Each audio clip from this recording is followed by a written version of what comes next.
He's used to it. Yeah. Yeah. Beautiful. Yeah. Got questions ready? You got your questions ready? Keep them You ready? short, sweet, and juicy. Interesting. No, juicy. Juicy would do. Juicy.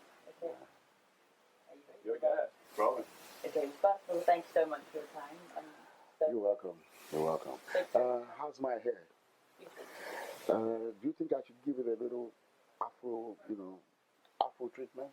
I got my Afro comb. I'll get it out. Let me see. Oh, it looks good enough. Okay. So, I think it looks beautiful. thank you. So first of all, would you like to introduce yourself and tell a bit about where you're from? I don't like introducing myself. I'll just say my name, and then you can do Google. Google to do the rest for you. Because I'm tired of talking about myself. But yeah, my name is Dele Sosimi.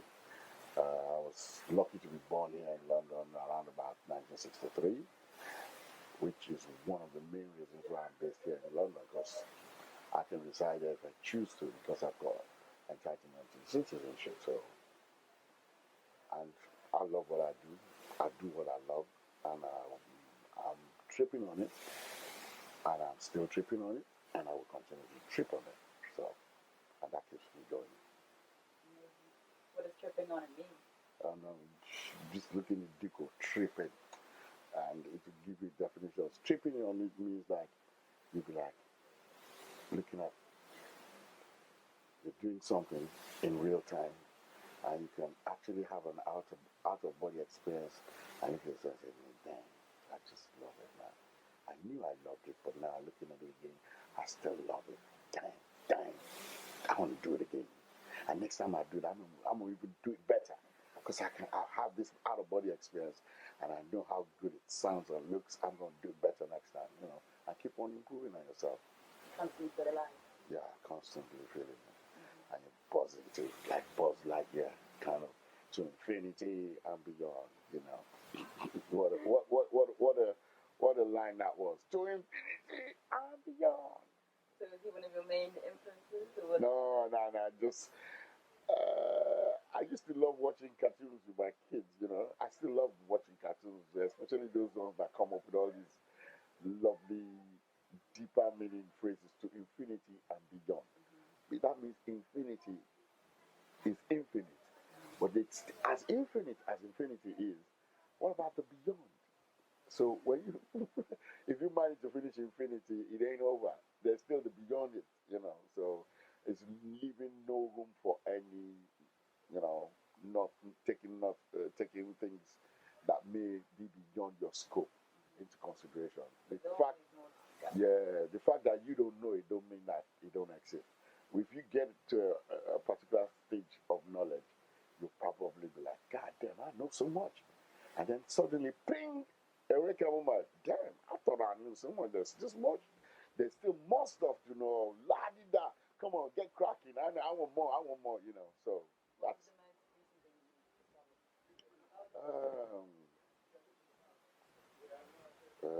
what's the most recent?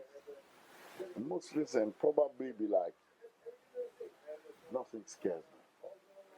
I mean, in my field. So let's do it. Let's give it a go. I'm ready to experiment. I've been playing Afrobeat right from the age of 14, 15. When I joined Fela Kuti at 16. Then I started with Fela Kuti, and then I came to the UK. And now I've done so much Afrobeat, and I've branched now into lots of other things. I'm doing an electronic project with Medla. I've done a collaboration with the Estuary 21, which is filled with beautiful people that I have a lot of respect for musically and otherwise. And I've done the Cuban project, Cuba Afrobeat, working with a very good friend of mine, Kishon Khan, who's a piano player from Bangladesh, also based there in the UK. And then a lot of Cuban brothers that I've known for the past like 22 years now, or 23 years that I've been based in the UK, meeting each other at gigs, sitting in each other's sets, decided, look, pool resources together. We could do something. We tried, did a gig together. Ooh, sounded good. Get in the studio, recorded an album. Ooh, sounds good. Released a single. Now we're working on another album together, and so there.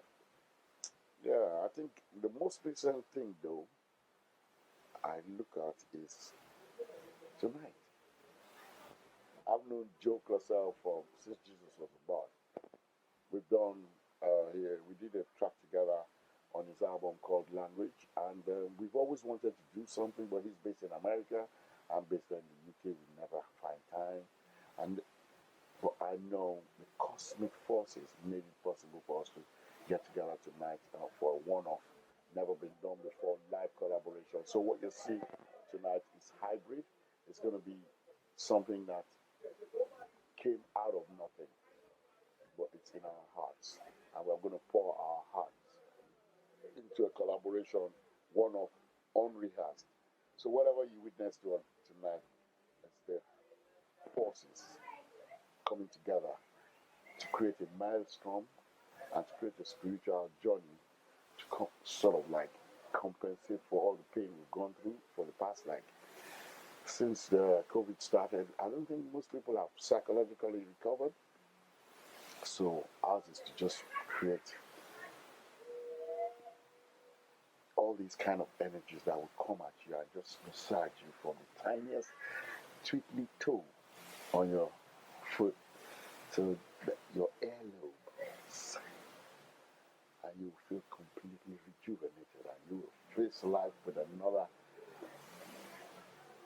couple of tons of refueled energy. And I mean, that's how I feel anyway. But when I finish that, I'm going to be buzzing and itching because we're doing another night in Manchester. So I'm like, one down, one more to go. So yeah. So this tonight is the most recent, interesting, challenging, but looking forward to massively. Yeah, so I think we really cannot wait. And you said that you were in Fela's band, so when you were out of the Fela put you under the wing. Can you tell us what this was like for you musically and spiritually? And I was in heaven. It's like, God damn, me, rhythm pianist in Fela Kuti's band. I felt like somebody. I felt I had a role to play. I felt part of something big. Right then I knew this is big. This is massive. And I took the responsibility very seriously. And within a short period of time, I started orchestrating. Because Fela has a policy, he never performs live again a track that's been put out on vinyl. In those days, it's either out on vinyl cassette players or on cassette players. He used to do cassette players and cassette tapes and vinyl. Once it comes out on vinyl and cassette, he don't play them live. But prior to that, those were the playlists in his nightclub where he plays 50 weeks a year, 4 times a week. So he's been playing those songs over the years, evolved them to a stage whereby he's developed and worked on it and tweaked on it to a stage of, like, if you listen to expensive shit, the recording, study the recording, you'll be like, wow, these guys were tight. Listen to Zombie, study the recording, it was like, woo, man, I don't believe these guys made this in one take. Yeah, some of those recordings were done in one take. They've been playing those songs for years, so they could go in the studio and be like, take one, boom, that's a take, that's a rap. The second song, so I learned quite quickly, very early at that age, how important it is to work your songs in a live format continuously. Because each time you perform it, you discover something new, and you want to tweak, you want to adjust, you want to rewrite, you want to cut out, you want to add, and then suddenly it gets to a stage that I can't take this any further at this point of that. Best thing is just to record it at the stage of level of performance, live performance.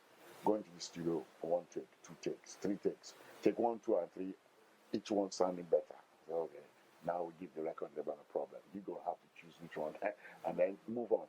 So I had started orchestrating those songs for Egypt 80 so that it will be part of the overtures before Fela comes on. Because Egypt 80 goes on stage, we'll play 1 or 2 songs, individual compositions of members of the band, and one of the classic oldies. We would play the classic oldies,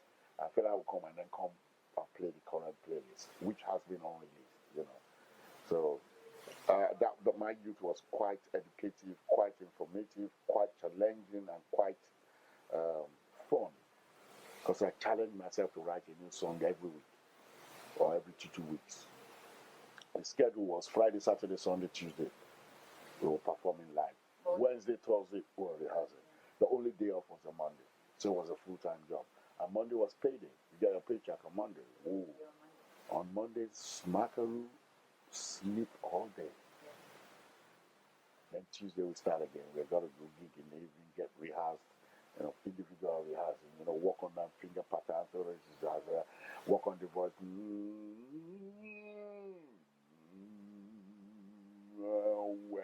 Or do all those whatever you have to do to keep your voices, and then do the normal finger exercises, wrist exercises, make sure that you're as flexible as possible with your fingers, and then do all the strengthening exercises where you put all your fingers and then just press down, and all that, So anyway, but yeah, so those formative years sort of like made me who I am today, because that was the foundation that I built on, such that I'm able to sustain myself through all the times that I would be facing. It could be challenging, it could be non-challenging, it could be sweet, it could be deep, but the discipline is there. I just keep focused. So I'm loving it.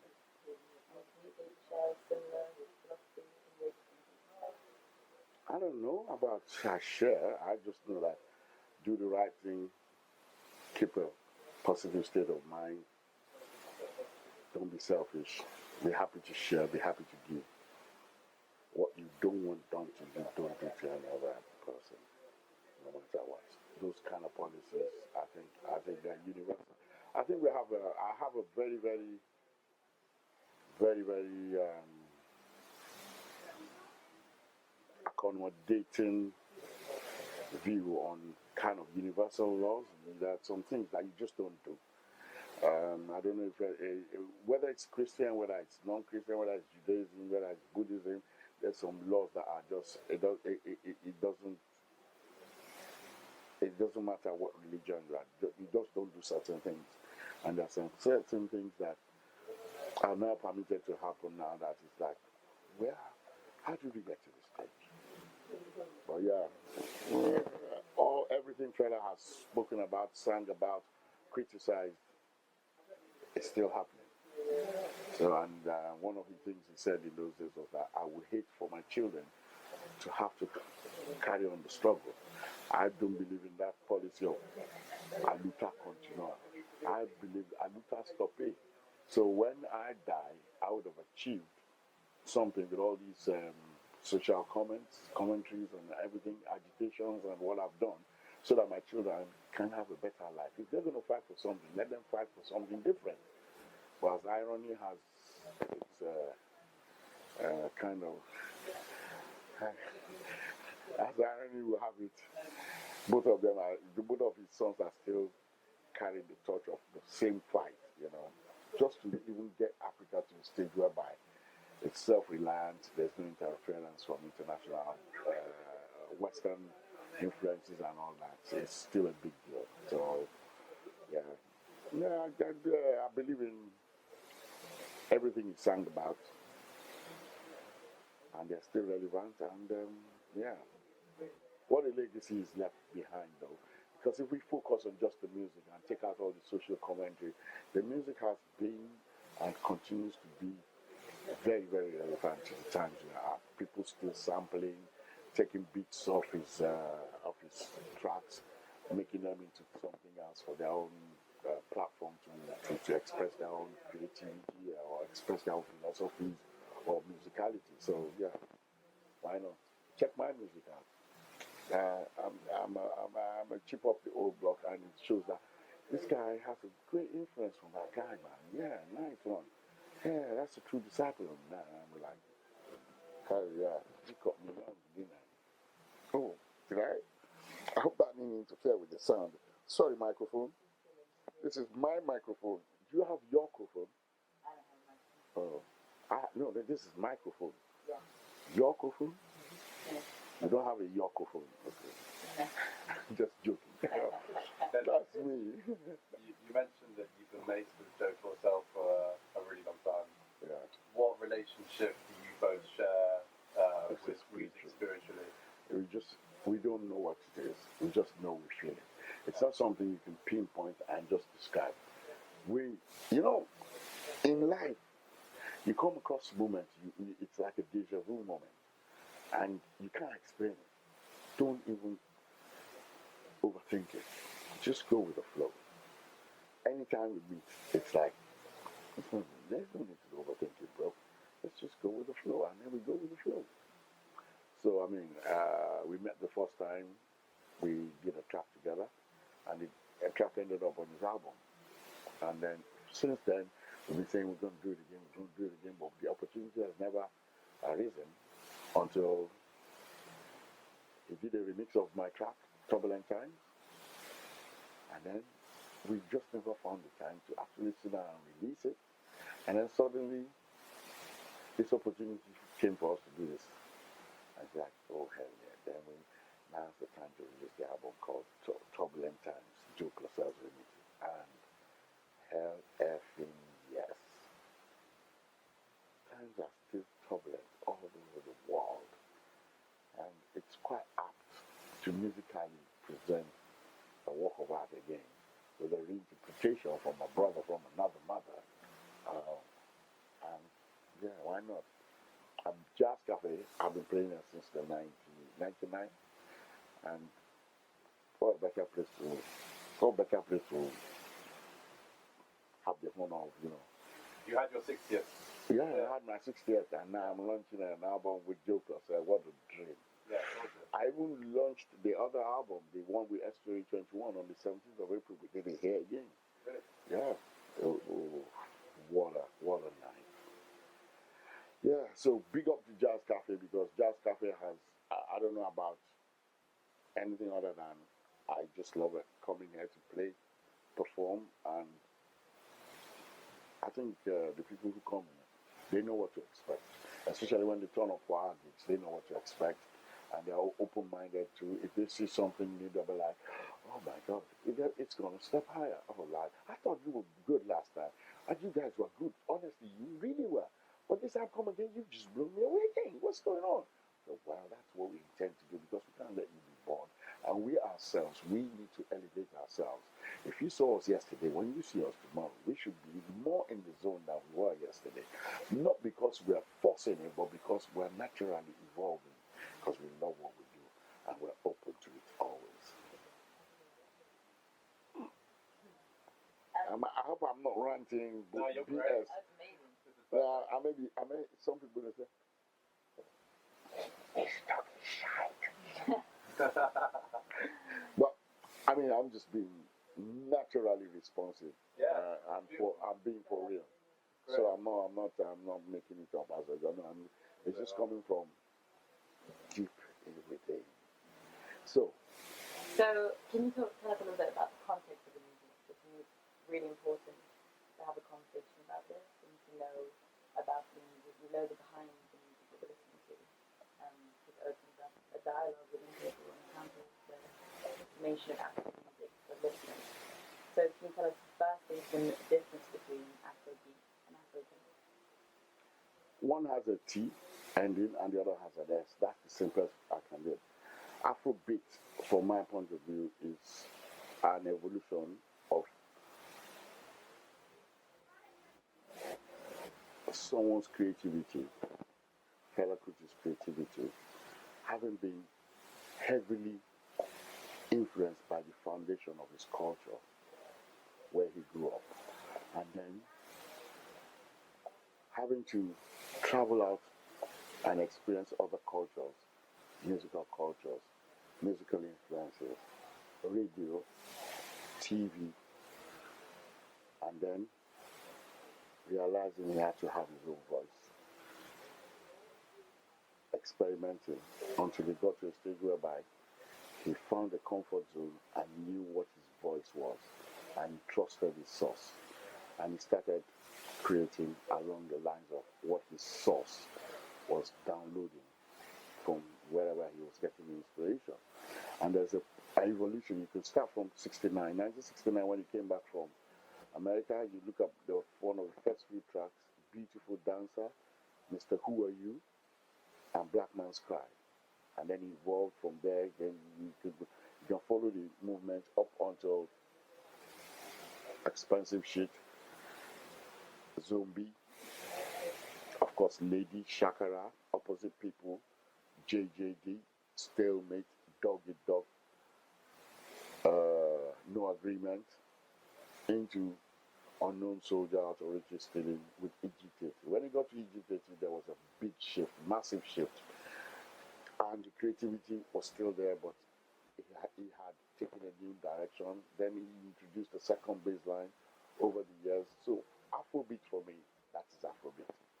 The evolution that Fela took it on, because he expanded years. He started in the 60s, he evolved into the 70s, 70s into the 80s, 80s into the 90s. And you can draw a timeline by listening to the compositions in that order, from 69 to 70, 1, 2, 3, 4, 5, 6, 7, 8, 9, 80, 81, 82, 83, 45, up until 95 when he died. And you will see the evolution. It's there for you to orally perceive. And then if you were never lucky to have seen him live, you would only try and imagine what it must have been like to view and orally be stimulated in line with the visuals you probably would have seen if you had managed to witness the live performances. So for me, that's Afrobeat. Afrobeats it's another journey also.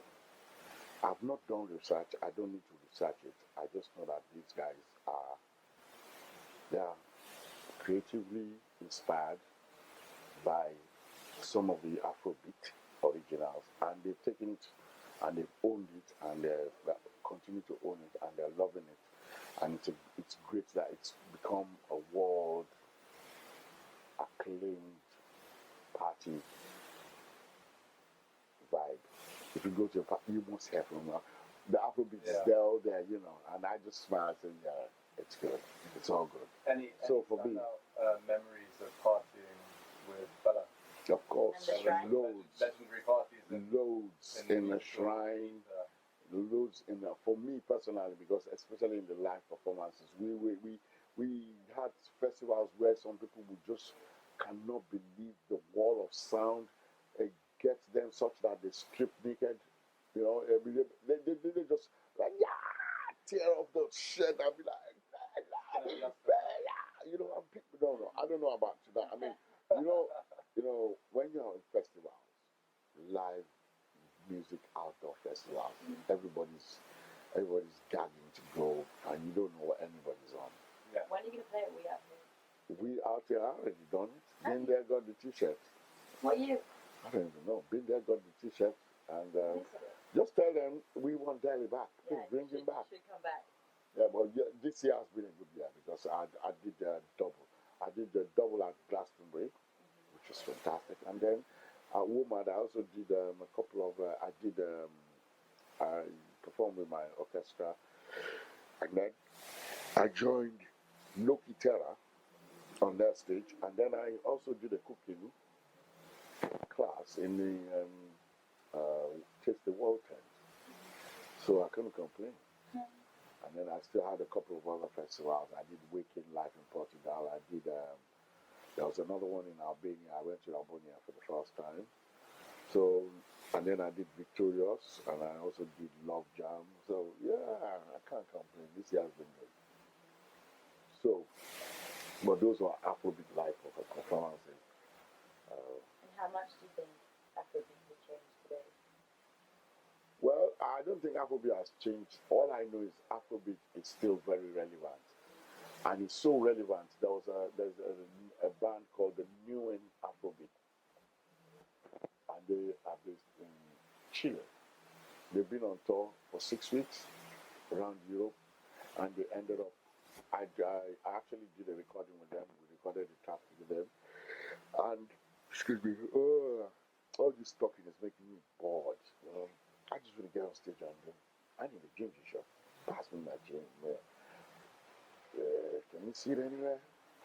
This guy? Yeah, that's the one. Go Yeah, for it. go for it. So as I was saying, yeah.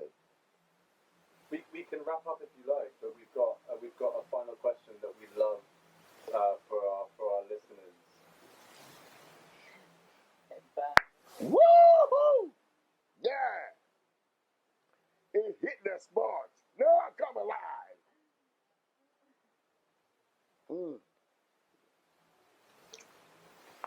Oh, that's what you call a pick me up. Oh, Good, yeah? to my eyes water. Yeah, now we're talking. Yeah, ask that question. Let me have that question. Yeah. Main question, can you tell our listeners your 5 favourite albums right now? My 5 favorite albums. That's very hard. First of all, Open and Close by Fela Kuti. That is a classic. That was the first time I heard of an Afrobeat drum solo with Tony Allen and drums. That's a definite. Then Concert by the Sea, Pharaoh Ghana. Do you know that one? Concert by the Sea, Errol Ghana, jazz piano player. And then, what else?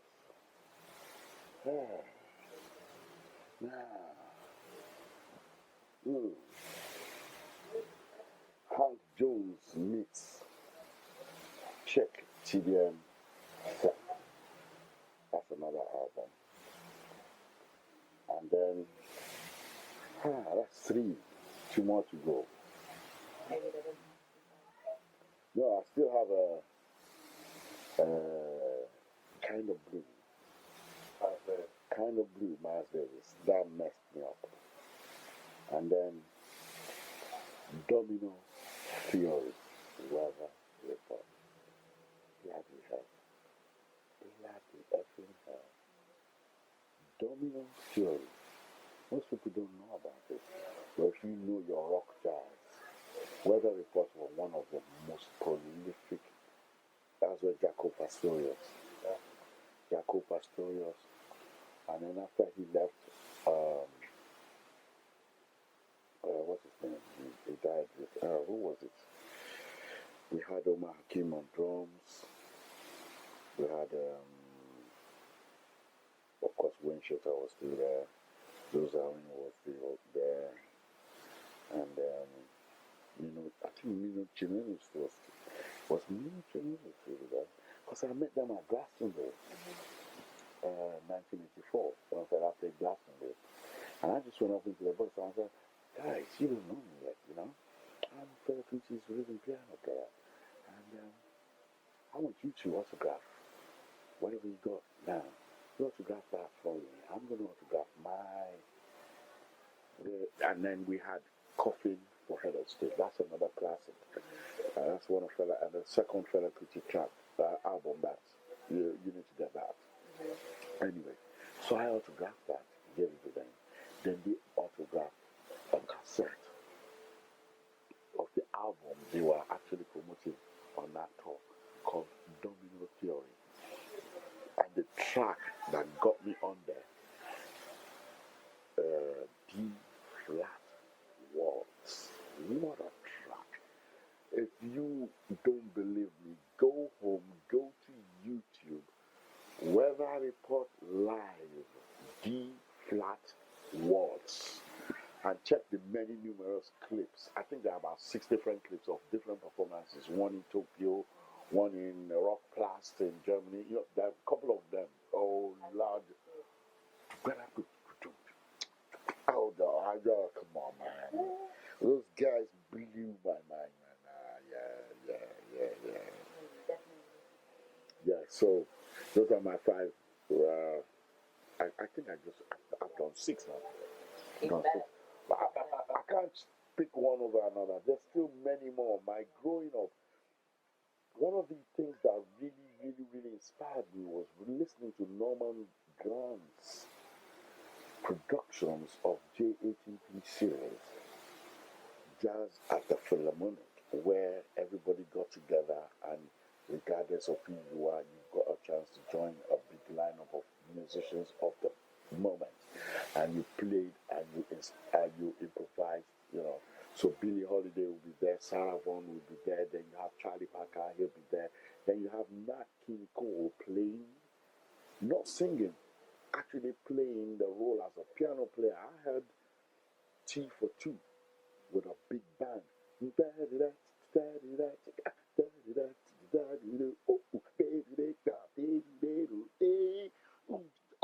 then the next time I hear a piano solo, and I'm, in the good old days, you have the album there, you're reading liner notes.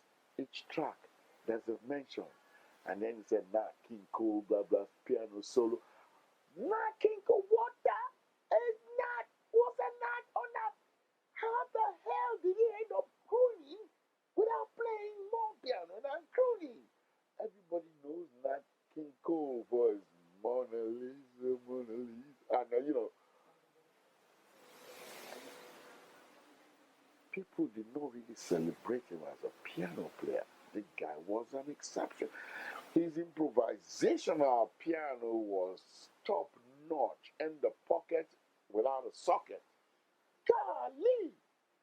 So yeah, Norman Grant's JATP series. If you can get your hands on those vinyl collections, they are treasured items because they captured the live moments of something that happened yearly, but you have to have been there.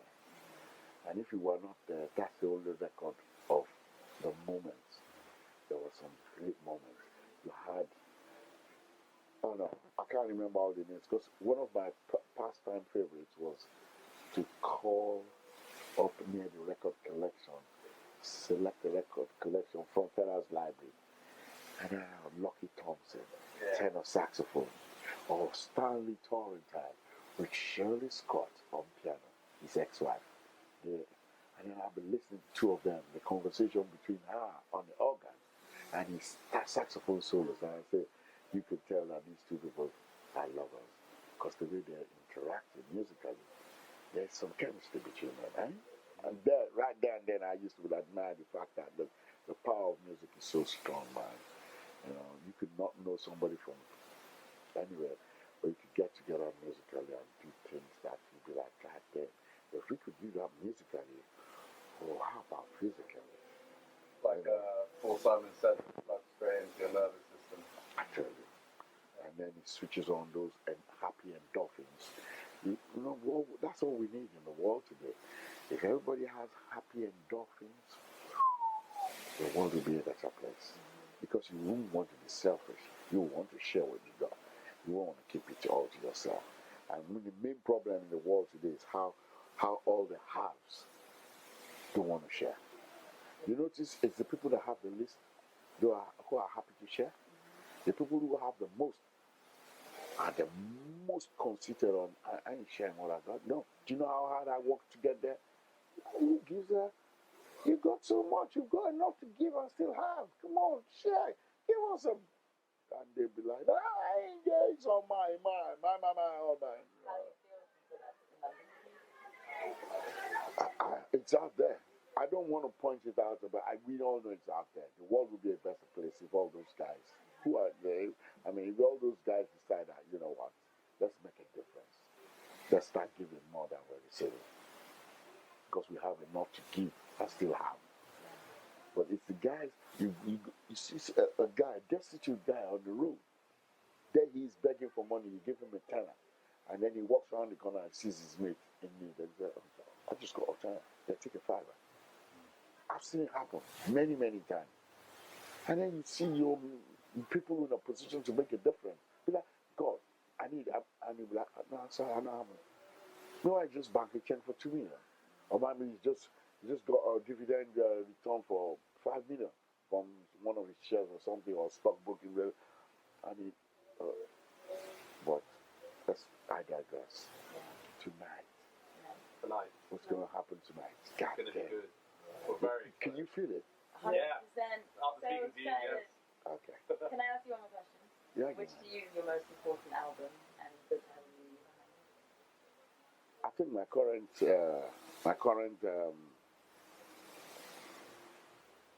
released with Wawa 45, which is the EP of Exploring 21. I think it said it all. That this guy has pedigree, he's come from somewhere, and he's just come out and he's just decided, okay, I want to do something and have a lot of fun with people that have a lot of respect for and who actually are on the same wavelength with me. And let's just take a ride out of a comfort zone and create something that comes naturally, not conceited, not preconceived, just in the moment. Because each song was a song in the moment. So, okay, what should we do? Okay, how should we? Hold on. Does anybody feel this? Oh, I feel this. And then from